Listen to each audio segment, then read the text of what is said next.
Hello, welcome to Summerfest Online 2020. Thank you very much for coming along to view these presentations.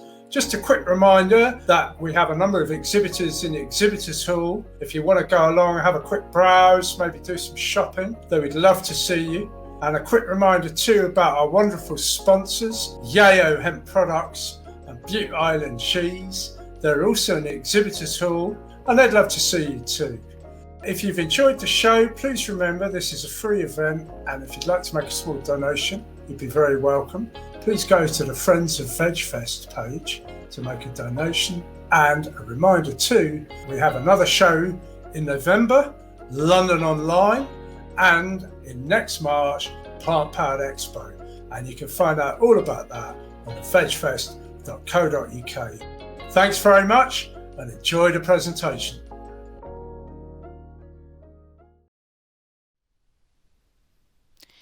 Welcome to this talk on the role of nutrition in cancer prevention, treatment and recurrence. My name is Dr. Shireen Kasaam. I'm a consultant haematologist at King's College Hospital and also work in plant-based nutrition at Winchester University. What I hope to be able to cover in this talk is for you to gain an understanding of the role of nutrition in cancer prevention, the challenges of using nutrition during cancer treatment, but also some new interesting information about the role of nutrition during cancer treatment, and also how nutrition might improve survival after a diagnosis of cancer and after treatment has been completed. So there are a few questions that all my patients ask me when I tell them that they have a diagnosis of cancer. This includes: is it something I did? Is it genetic? What can I do to improve my chances of survival? And what about supplements? So what do doctors tell their patients? I think most of us will say, we don't really know what causes cancer, but it's a combination of genetic factors, environmental exposures, and just some bad luck. Now, most of this is true, but we also do know quite a lot about the causes of cancer and what factors could prevent a large number of cancers. No, it's not usually inherited is probably a correct statement. Less than 10% of cancers are caused by the genes we inherit from our mother and father. Most of my colleagues will say, well, eat a normal, healthy diet. And of course that means different things to different people. And we're not very good at being specific with our patients, even though the guidelines are clear as to what defines a healthy diet. And we're not very good at taking a nutrition history. Regarding other lifestyle factors, we say, well, everything in moderation, and a bit of what you like isn't going to harm you. And that might be in reference to things like processed foods or alcohol consumption. So I'll cover a little bit of background, and this slide shows that the top cause of premature death in the UK, that's death before the age of 75 years, is cancer, and it counts for 42% of deaths, and second to that is cardiovascular disease. 1 in 2 people born after 1960 will develop cancer, and more than half of these cancers will be due to lung cancer, breast, prostate, and colon cancer. And as I've said, genes contribute to less than 10% of these cases. And most international organisations state around 40% of cancer cases are preventable. So what are these preventable factors in cancer development? Well, the top cause still remains tobacco smoking, but this is soon going to be overtaken by unhealthy diets, particularly those that are low in fruits and vegetables, being overweight, unsafe consumption of alcohol, unsafe exposure to the sun, and lack of physical activity.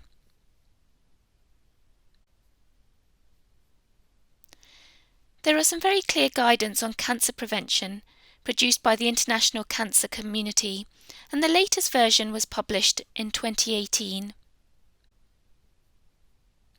There are 9 recommendations for cancer prevention. Be a healthy weight. Be physically active, and that means at least 150 minutes of exercise per week, which is moderately vigorous. Eat a diet rich in whole grains, vegetables, fruits, and beans.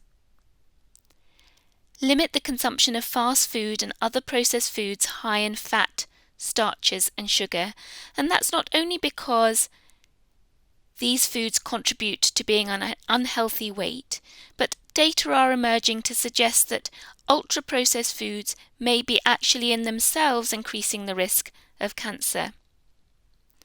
Limit consumption of red and processed meat. I would say avoid, because there's no necessity for red or processed meats in the diet, and they directly contribute to the increased risk of cancer. Limit consumption of sugar and sugar-sweetened drinks. And this is not because they directly cause cancer, but they contribute to other chronic diseases and being overweight, which then themselves contribute to an increased risk of cancer. Limit alcohol consumption. I would say for cancer prevention, we should be saying avoid alcohol consumption. Alcohol is a toxin and is directly implicated in around 5.5% of all cancers worldwide. There is no safe limit for cancer prevention. Do not use supplements for cancer prevention. That is because there is no evidence that supranutritional levels of nutrients, vitamins, minerals can prevent cancer, and in certain examples, supplements have led to increased risk of diseases and cancer. For mothers, breastfeed if you can, because this has positive benefits for the mother and for the health of the baby and can reduce the risk of breast cancer in the mother. And following a diagnosis of cancer, one should follow all these recommendations, as there is emerging evidence that these healthy lifestyle behaviours can improve survival after cancer treatment. So what do we know about dietary patterns and dietary choices and the risk of cancer development? We've learnt a lot about vegetarian and vegan diets and their impact on health from 2 large prospective cohort studies. Firstly, the Adventist Health Study conducted in North America, where the participants are from the Adventist community, and also the EPIC Oxford Study, which includes more than 65,000 participants from the UK.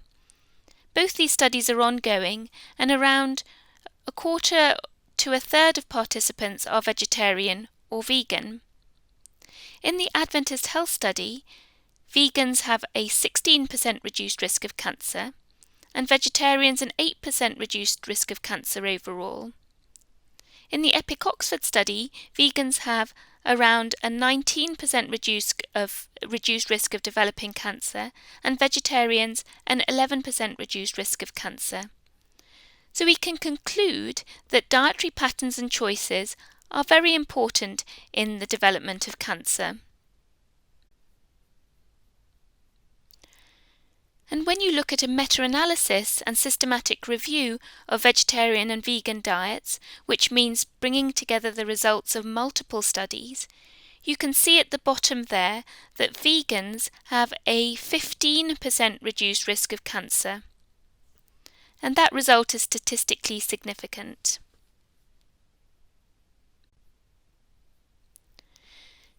And of course, it's not just healthy diet that's important in preventing cancer. Other lifestyle factors are equally as important. This study looked at data from the Nurses' Health Study and the Health Professionals Follow-up Study, 2 large cohort studies conducted at Harvard University, and it included more than 170,000 men and women.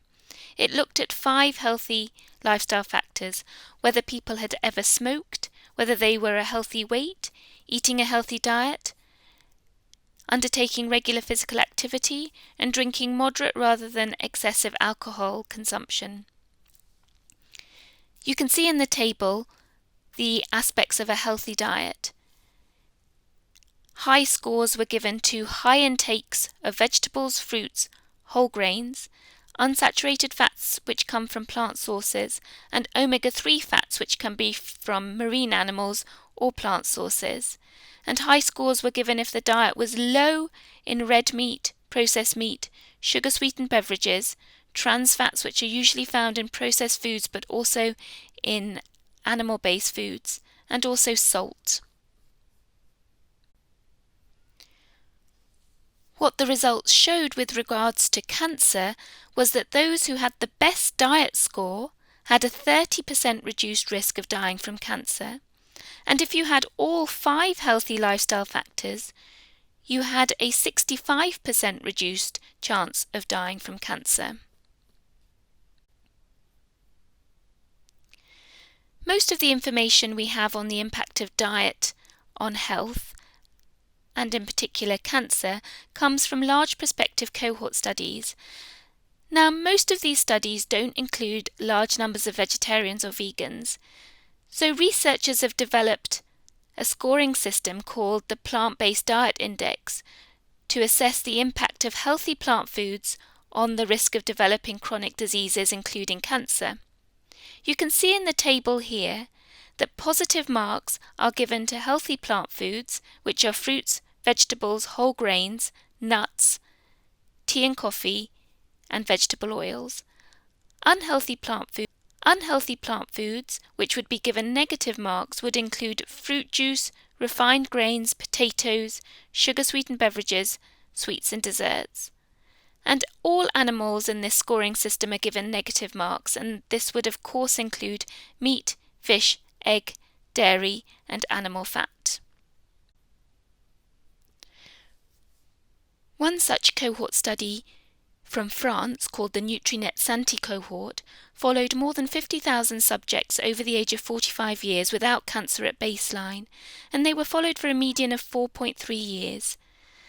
The dietary data was analysed using the plant-based dietary score, and they found that those who scored higher on this plant-based dietary score had overall a 15% reduced risk of cancer, and there was a particular benefit for reducing the risk of colorectal cancer and lung cancer.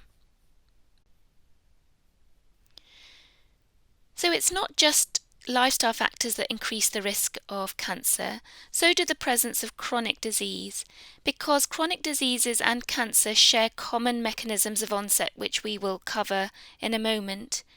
These data are taken from a large study from Taiwan, which followed 400,000 participants for a median of 8.7 years. The table shows the population attributable risk of dying from cancer due to both chronic disease on the left and lifestyle factors on the right. And you can see that the presence of chronic disease contributed to more than a third of the risk of dying from cancer, and lifestyle diseases or lifestyle factors, similar amount of deaths from cancer. What was interesting is that physical activity is associated with nearly a 40% reduced risk of cancer in those who have chronic disease. So that's really important. The quality of our diet is also very important. It's not just about animals versus plant foods. We know that in the UK more than 50% of food bought and placed in our shopping baskets are classified as ultra-processed.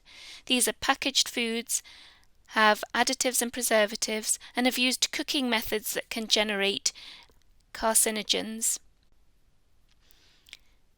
This study, using data from the Nutrinet Santé cohort in France, had over 100,000 participants, and they analysed the quality of the diet and the impact on the risk of developing cancer. And what they were able to show was that a 10% increase in the proportion of ultra-processed foods in the diet was associated with a significant increase of greater than 10% in the risk of overall cancer, and particularly breast cancer. And there may be many mechanisms involved in this increased risk. This includes the individual ingredients like the salt and the fat, the additives within the food, and the processing methods that can generate carcinogens. There are a number of underlying mechanisms that contribute to the development of cancer, but these mechanisms are not unique to cancer alone. They are shared by other chronic diseases, including cardiovascular disease, type 2 diabetes, dementia, and kidney failure. The mechanisms important in the development of cancer and other chronic diseases are shown in this diagram. And most diseases now are thought of as being due to chronic underlying inflammation. And this inflammation is contributed to by a number of factors.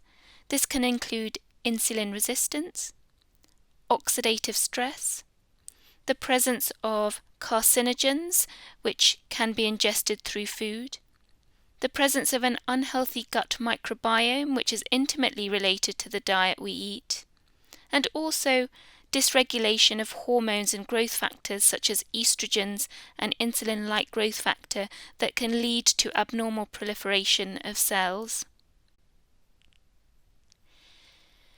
So how do plant-based diets help prevent cancer and other chronic diseases? Well, listed here in this diagram are a number of reasons why plant-based diets are healthy. They are low in calorie density and therefore help maintain a normal and healthy weight. We know that overweight and obesity is a low-grade inflammatory disorder which can then lead to other chronic diseases. However, the low calorie density is associated with high nutrient content of plant-based diets, and these nutrients are antioxidants and anti-inflammatory compounds that are not found in animal-based diets, and this helps to counteract inflammation and oxidative stress that is present in the body due to environmental and dietary exposures. Plant-based diets in general help avoid ingesting carcinogens, which are more prevalent and present in animal-derived foods.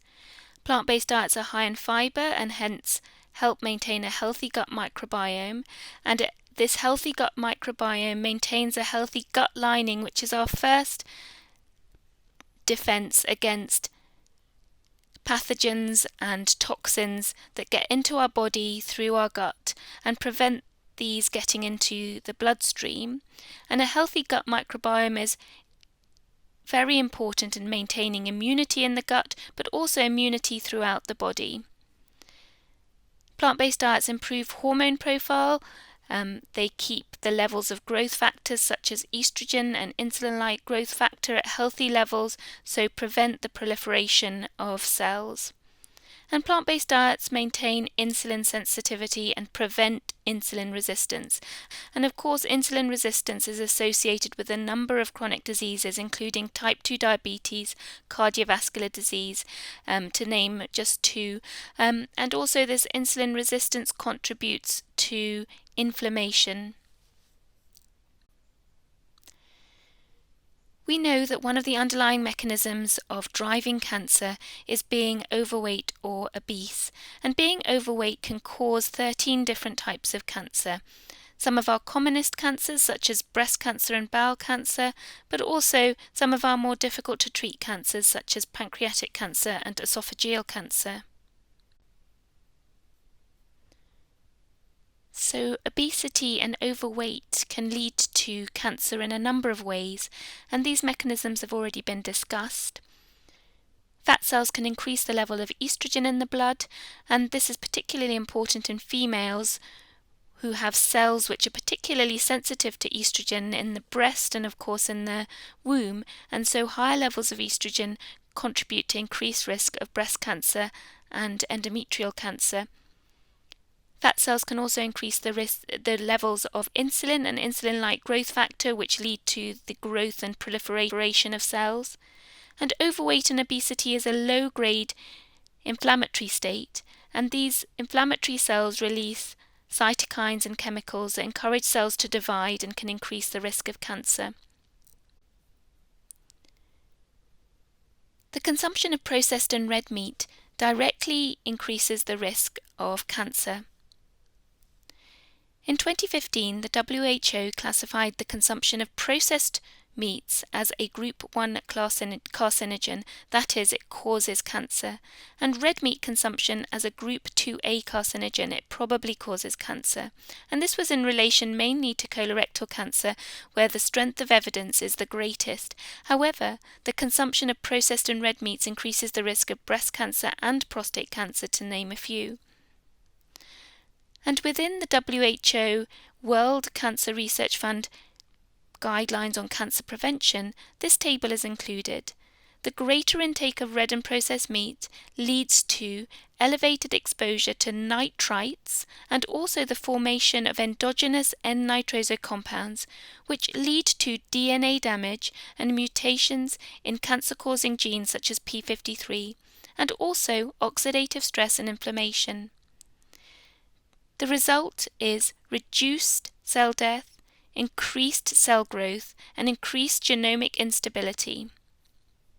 This all contributes to the increased risk of cancer.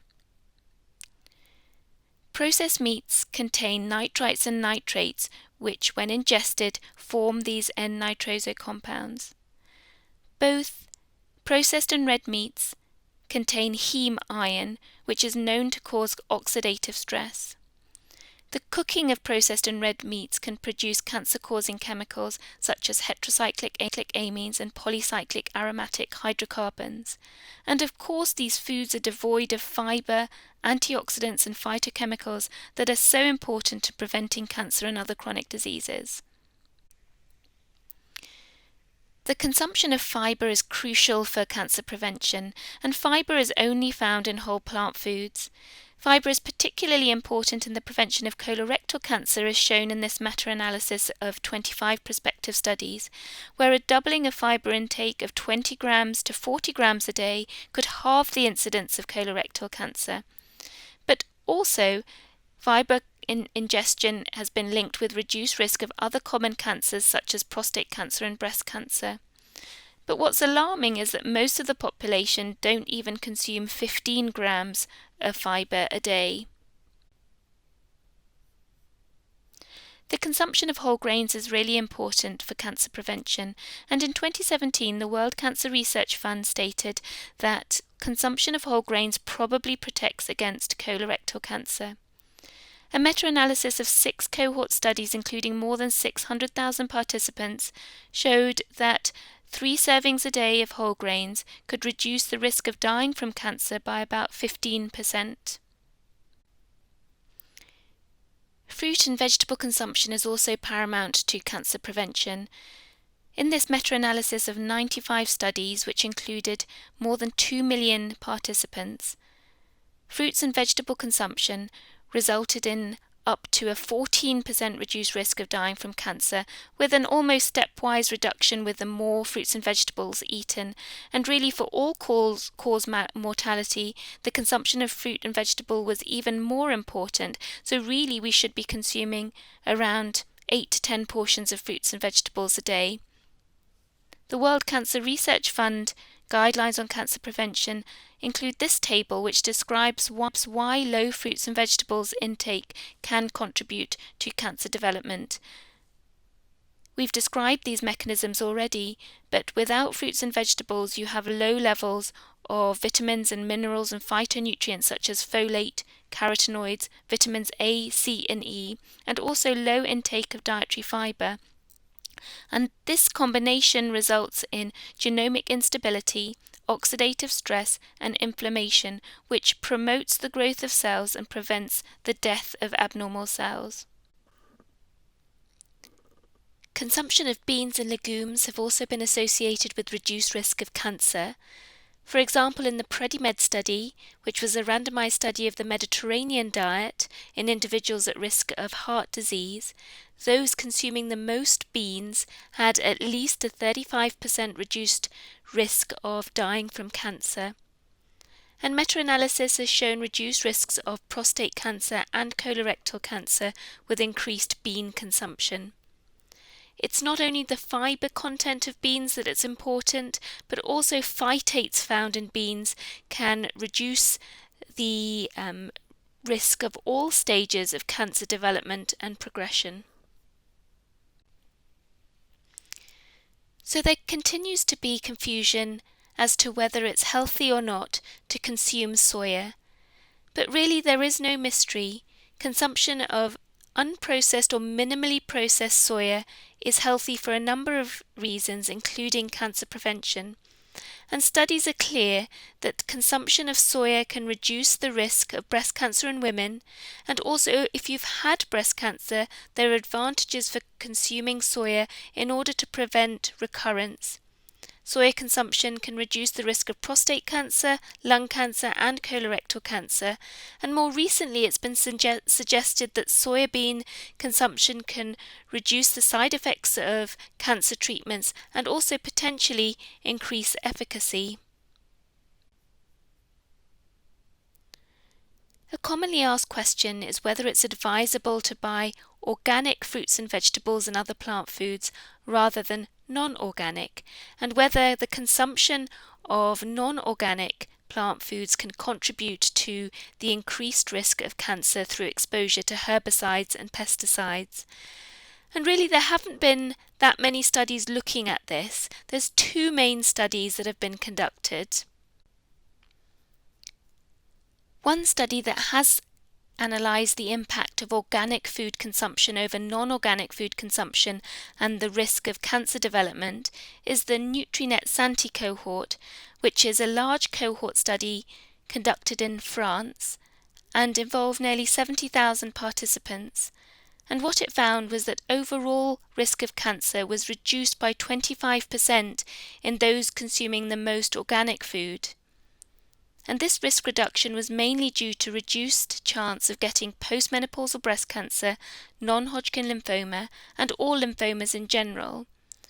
And this association between organic food consumption and reduced risk of lymphoma was also demonstrated in the Million Women study conducted in the United Kingdom that followed just over 600,000 women and demonstrated those that ate the most organic food had a significantly reduced risk of developing lymphoma.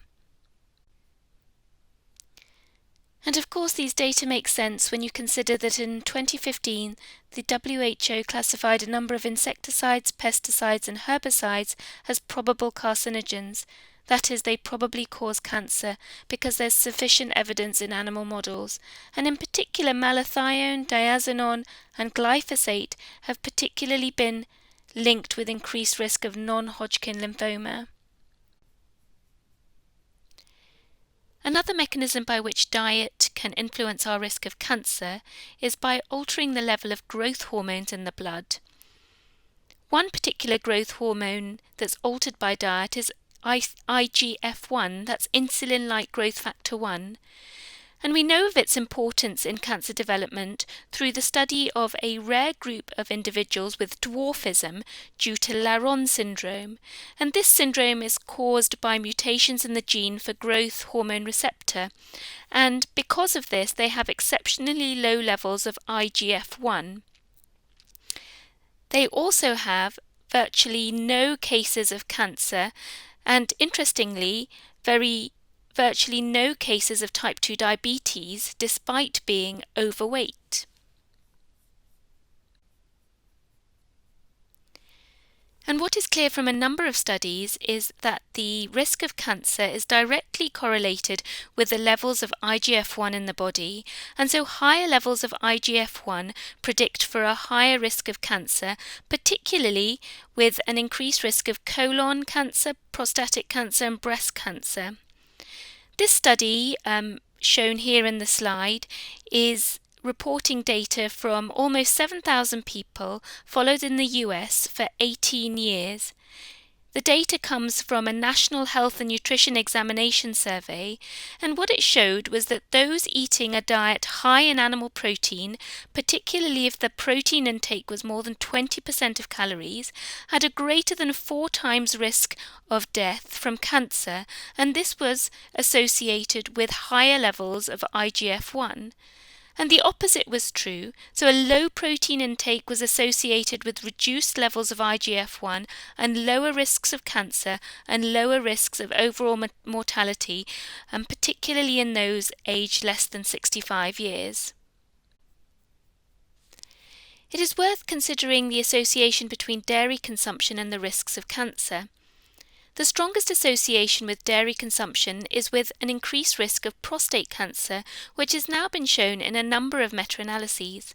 The data here shown on the slide is from a meta-analysis in 2015 of 32 studies looking at dairy consumption and the risk of prostate cancer. And you can see in the table the amounts of dairy associated with the increased risk of prostate cancer, shown with the red arrow. Now, most dairy products appear to increase the risk of prostate cancer, except for whole milk. Now, it's not quite clear why this should be. And in addition, calcium from non-dairy sources did not increase the risk of prostate cancer. So it's been hypothesized that it's something within dairy other than the fat, which would be found in whole milk, and other than the calcium, which is resulting in the increased risk of cancer. There are a number of reasons why dairy might be associated with an increased risk of cancer development. This is not only relevant to prostate cancer development, but also cancers found in females that are driven by higher levels of hormones, such as breast cancer, ovarian cancer, and endometrial cancer. And some of the reasons why dairy might be implicated are listed here. Dairy is high in estrogen from the cow, and particularly now, given that cows are often pregnant at the same time as lactating, the estrogen levels are particularly high. Pesticides from the environment and other sources of pollutants concentrate higher up the food chain, and particularly in fatty tissues, so pesticides are found in dairy. Dairy is high in bovine growth hormone, given that the fluid has a particular role in enabling a baby calf to grow as fast as possible. The main protein in dairy is casein, and certainly within laboratory studies seems to drive the growth of cancer cells. Dairy is high in saturated fat, which can have an inflammatory effect, but can also contribute to weight gain and being overweight and obese, which we've already learnt is a factor in driving cancer. The main sugar in dairy is lactose, which is broken down to galactose, and galactose affects the cells of the ovary and has been implicated in driving ovarian cancer.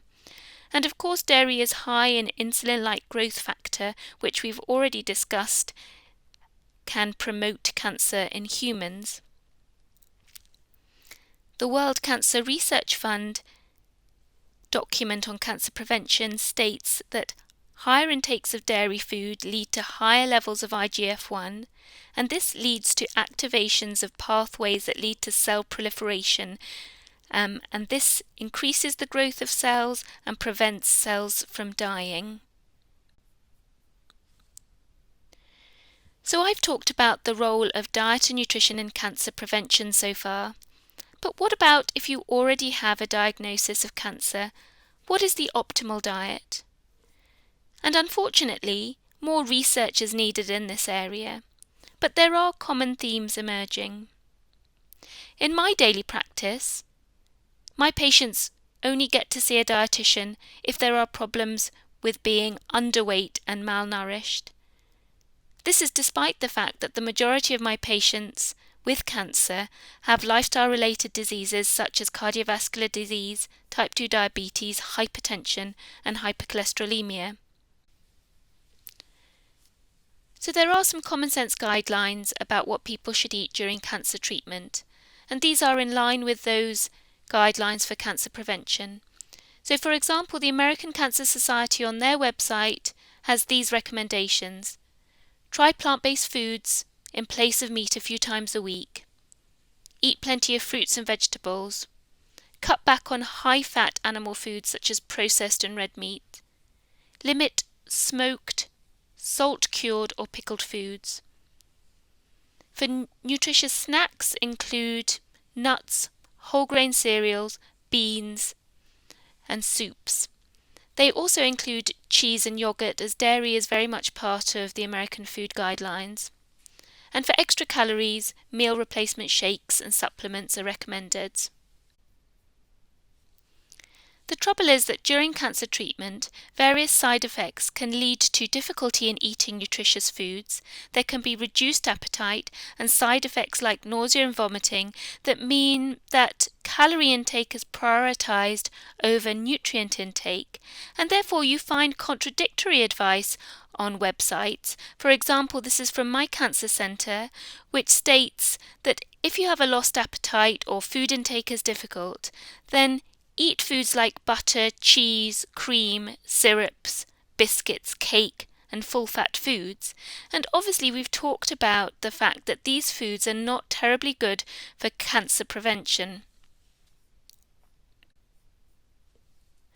So what seems to happen during cancer treatment is that the advice we give patients is terribly inconsistent.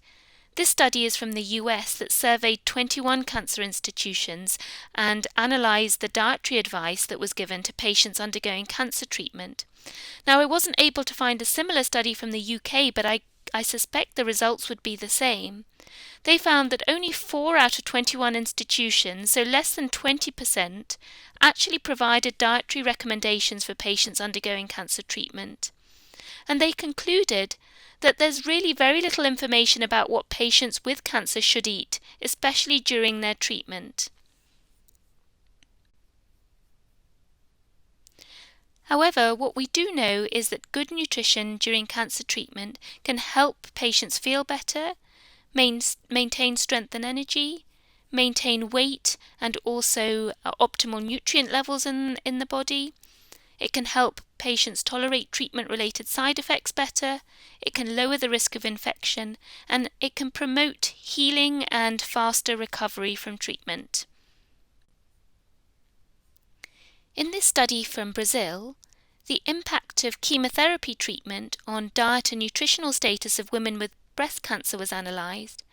This was a prospective longitudinal study conducted between 2014 and 2015 in 55 women.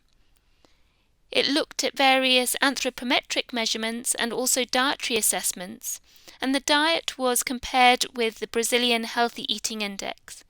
And what it found was that by the end of treatment, there was an increase in the number of women with inadequate diet who were not meeting nutritional requirements.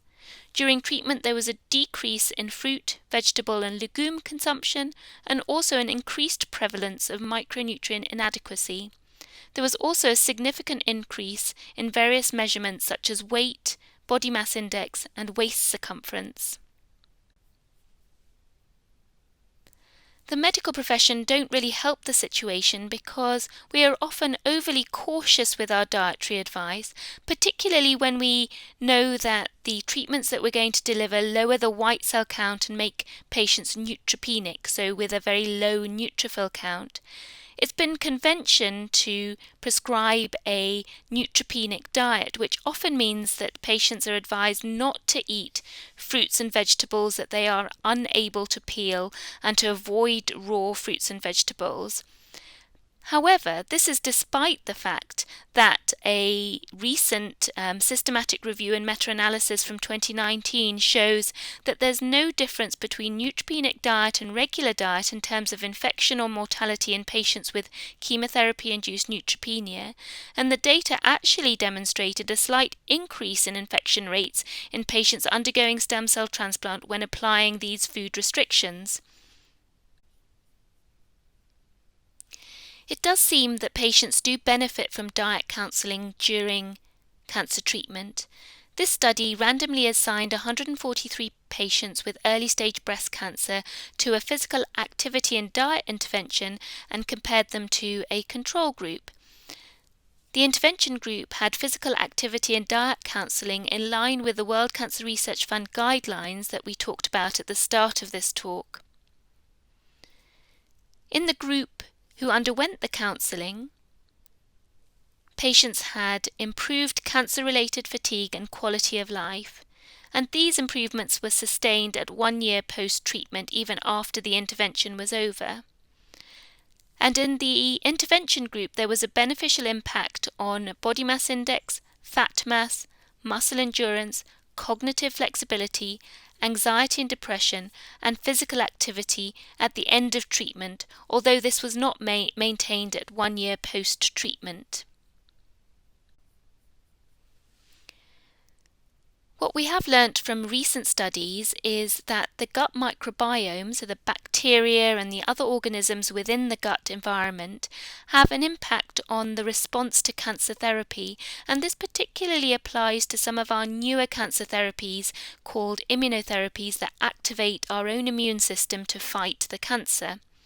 So we know that the microbiome is modified by factors such as diet, physical activity, medications such as antibiotics, environmental influences, and psychosocial stress.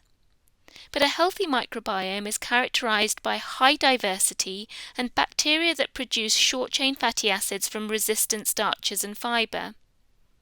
The gut microbiome interacts with the host immune system and influences cytokine production and the function of immune cells, and the gut bacteria have now been associated with response to chemotherapy and various novel anti-cancer drugs.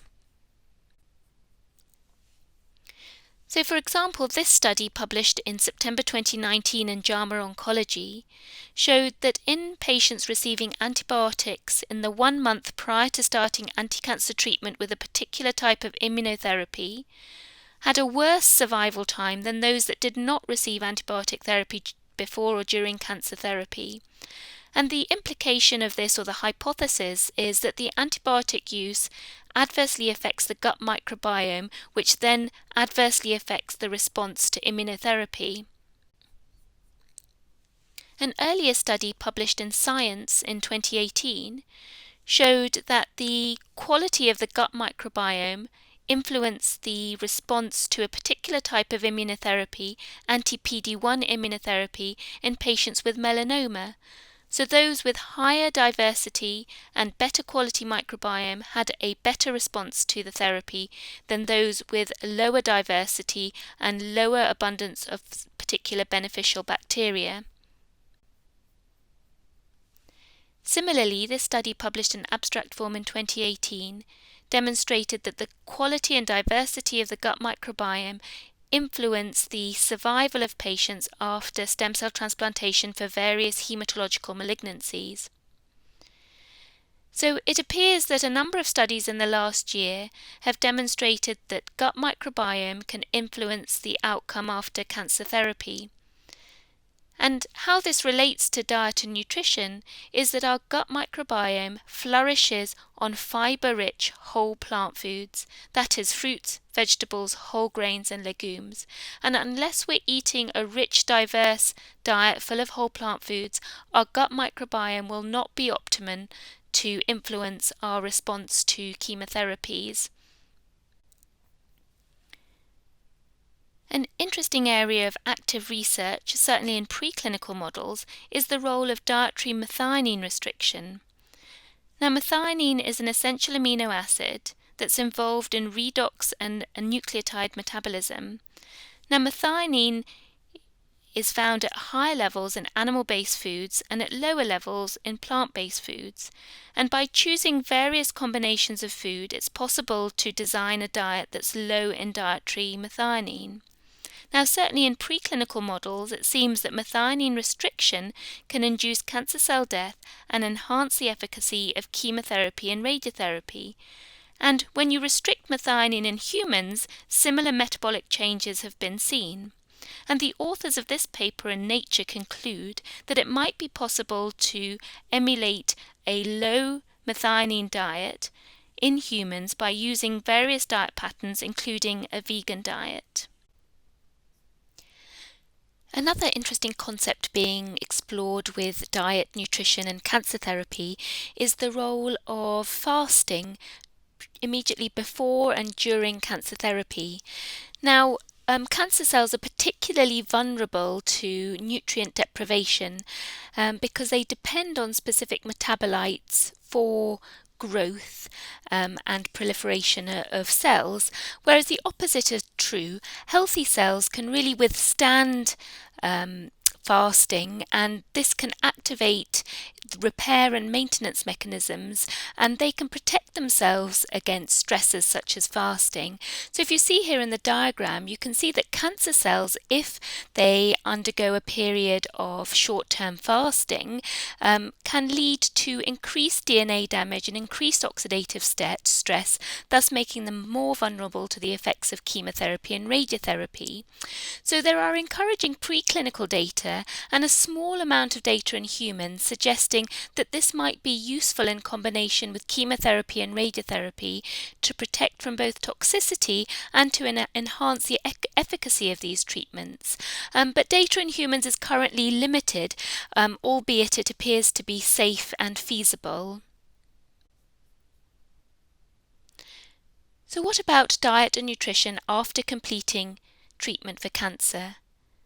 Can it make a difference to your chances of remission and your chances of survival? So the answer to this question is yes. Dr. Dean Ornish, who is a pioneer of lifestyle medicine, conducted a clinical study in patients with early-stage prostate cancer. He randomized 93 men with early stages of prostate cancer to a lifestyle intervention and compared them to a group who carried on their normal lives. In the intervention group, patients were placed on a whole food plant-based diet, underwent exercise regularly, and also stress-relieving activities such as meditation and yoga. And after 1 year, he compared the levels of PSA, that's prostate-specific antigen, in both groups. And in the intervention lifestyle group, the PSA, which is a marker of prostate cancer growth, had gone down significantly, whereas in the control group who hadn't changed their lifestyle, the level had gone up. And after 2 years, he found that in the control group, 27% of the patients required conventional cancer treatment, that is surgery or radiation therapy, and that was compared to only 5% in the lifestyle group. So that clearly shows that in early stages of prostate cancer, a radical change in lifestyle can impact the growth of cancer. In a separate study, Dr. Dean Ornish put 30 men with early stages of prostate cancer on his lifestyle intervention, which included a plant-based diet. And this time he looked at changes that were happening in the blood and in the prostate itself.